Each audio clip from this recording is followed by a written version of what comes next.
By one estimate, there are some 400,000 illegal immigrants now living in the Houston area. So how much are they adding to our crime rate? 11 News reporter Dave Failing began looking into this after last month's murder of a Houston police officer. And here's what he found.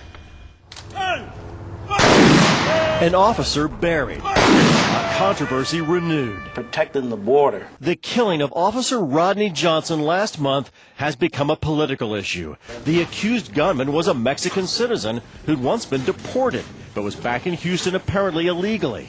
It was the kind of crime that for months now, when do we say enough is enough, has been seen by some as reason to crack down on undocumented immigrants in the city and at the border. The murder of Officer Johnson came just weeks after Congress had held hearings in Houston. County officials testified that jailing and prosecuting undocumented immigrants was costing tens of millions of dollars.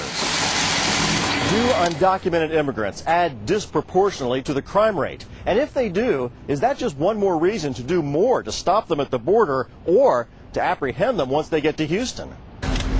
We found that, in fact, there have been several studies done in Texas and other border states trying to answer that basic question. Do immigrants raise crime rates? No, they're not. They're not more crime prone. We tracked down this researcher in Dallas. In fact, when you look at the national statistics, it's just amazing. There's not a single scientific study that shows that immigrants are more likely to commit crime than native-born, in fact, or U.S.-born. Pia Orenius is an economist with the Federal Reserve Bank. She says past studies show young immigrant Mexican men are substantially less likely to commit serious crimes than young men born here. The number of immigrants in the community cannot explain changes in crime rates or the level of crime rates, and that's been shown time and again. She and a fellow researcher also did their own study of crime on the border, where in recent years security has been greatly increased, and what they found surprised them. Property crime rates fell faster on the border than they fell in the United States, which was a surprise to us. That's right. Where immigrants were illegally entering the country, property crime was dropping fast. But violent crime was another story. It dropped some, but not as much. Why? The researchers traced it to, of all things, the effects of all that beefed up security.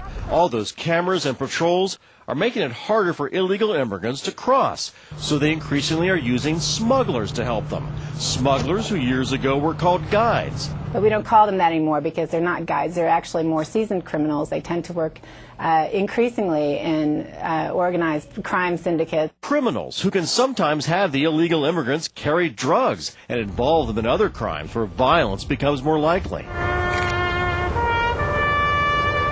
None of this may in any way explain what happened last month to Officer Johnson. But some of those who study immigration say it's wrong to assume that people who often come here with so little are therefore more likely to break the law, when just the opposite may be true. Dave Failing, 11 News.